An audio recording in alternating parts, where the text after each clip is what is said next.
Bonjour à tous, au sommaire de cette édition, les prix du Ford Puma, le BMW X6 en approche, le Land Rover Defender débarque en Lego et pour finir, du rallye en Turquie.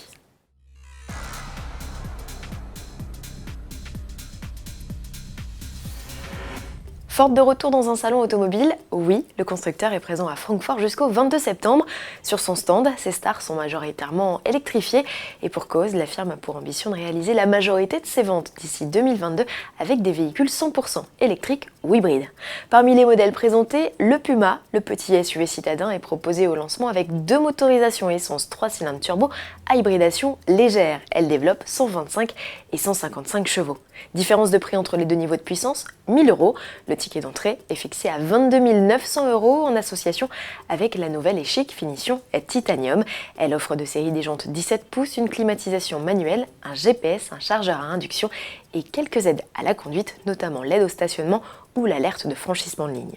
La finition ST-Line X, affichée à partir de 26 900 €, ajoute un kit carrosserie avec jantes 18 pouces, une instrumentation 100% numérique, un système audio Bang et Olufsen, un volant à méplat ou encore des suspensions sport. Le Puma est attendu en concession en janvier. Le match avec ses rivaux, les nouveaux Renault Captur et Peugeot 2008, promet d'être serré. Courant 2020, le catalogue du Puma s'enrichira d'un diesel de 120 chevaux ainsi que d'un essence de 125 chevaux non hybride avec en option une boîte auto double embrayage. SUV toujours, alors que le X6 de 3e génération a fait sa rentrée en Allemagne, à Francfort. Une déclinaison survitaminée M est déjà dans les tuyaux et son arrivée promet d'être imminente car le modèle est déjà malmené par ses concepteurs sur le circuit de Provence, la base d'essai de BMW dans le sud de la France. Dans une vidéo publiée sur YouTube, on découvre un premier aperçu du SUV et de ses capacités. De nombreux éléments sont floutés et les paroles des protagonistes bipées. La vidéo délivre plus d'infos que le constructeur veuille bien nous en dire pour le moment. À suivre donc. Une chose est sûre, le modèle sportif, ici présenté dans une version de pré-production lourdement camouflée, sera aussi décliné en version compétition. Land Rover a assuré le spectacle au salon de Francfort en présentant la nouvelle génération de son Defender, iconique tout-terrain qui, sans surprise, nous vous l'avions déjà annoncé il y a quelques semaines, se déclinera en version Lego technique. Le modèle est composé de 2573 briques et mesure 42 cm de long.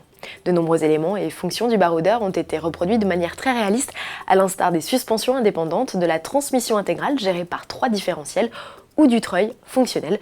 Le nouveau Defender 90 Lego Technique sera disponible à la vente dès le 1er octobre. Tarif du joujou, 180 € sur la boutique en ligne Land Rover et sur le shop Lego, hors frais de port bien sûr.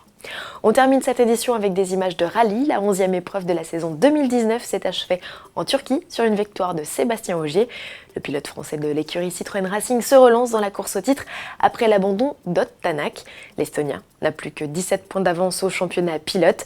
Quant à Thierry Neuville, le Belge, avec sa 8e place, il perd sa place de dauphin. Il reste encore 3 manches et 90 points à prendre. Prochain rendez-vous à suivre donc, le rallye de Grande-Bretagne du 3 au 6 octobre. À demain.